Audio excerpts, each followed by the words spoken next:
that every monotonic function f on AB is integrable. So monotonic is nothing but it should have increasing and decreasing function.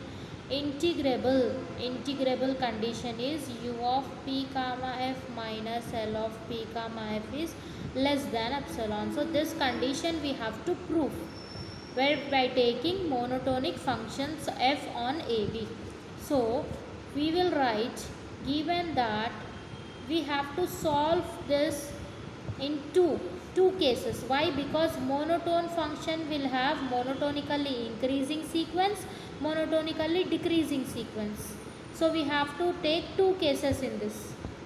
So taking case 1, let f is monotonically increasing function. Increasing function we have to assume there are a and b, f of a is less than f of b.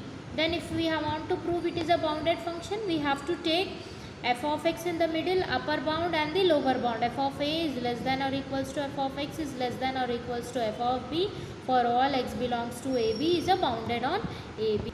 For each epsilon is greater than 0, there exists a partition, that is p is equals to a is equals to t0, t1, t2, so on, tn is equals to b for all a comma b with delta greater than 0, such that we have to write mesh p condition.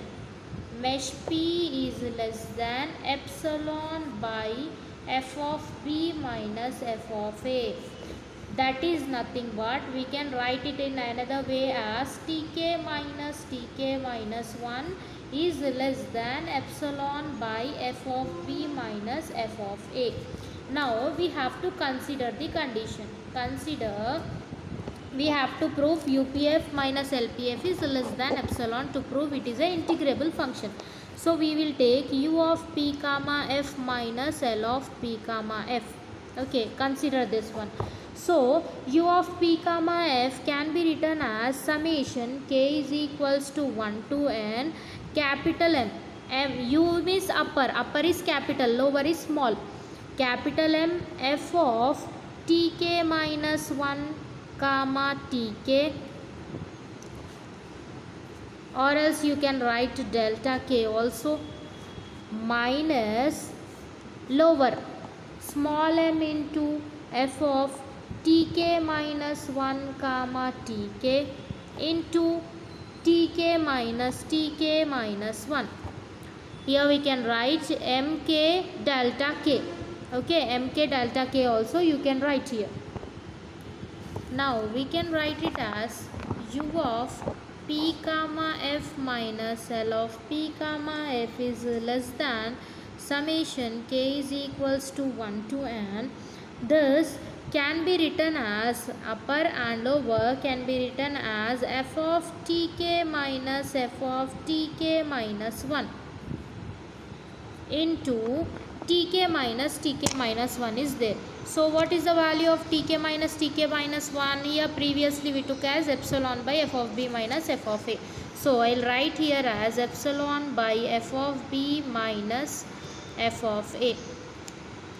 Now here we will substitute u of p comma f minus L of p comma f is less than summation k is equals to 1 to n. Okay, 1 to n. So we will write the last term is that nothing but f of tn minus f of t naught. Why tn and t naught?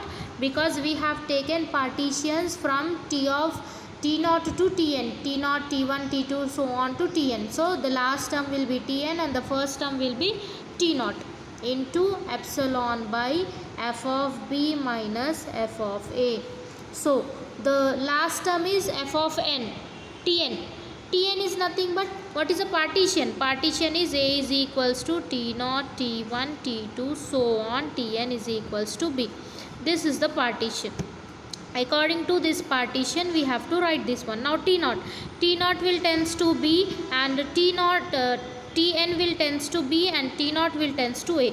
So U of P comma F minus L of P comma F is less than, Tn can be written as f of B minus T naught can be written as f of A into epsilon by f of B minus f of A.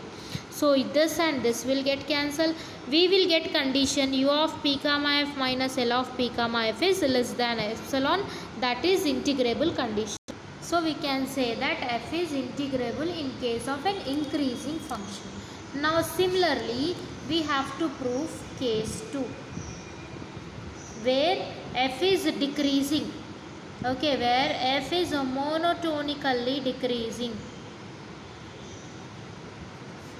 decreasing function.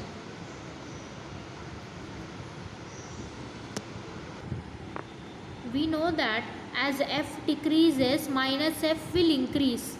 Since minus f is a continuous function, then we can say that minus f is integrable. So therefore we can say that f is integrable in case of decreasing. So from the case 1 we proved it is increasing, from the case 2 decreasing. So therefore we can say that every monotonic function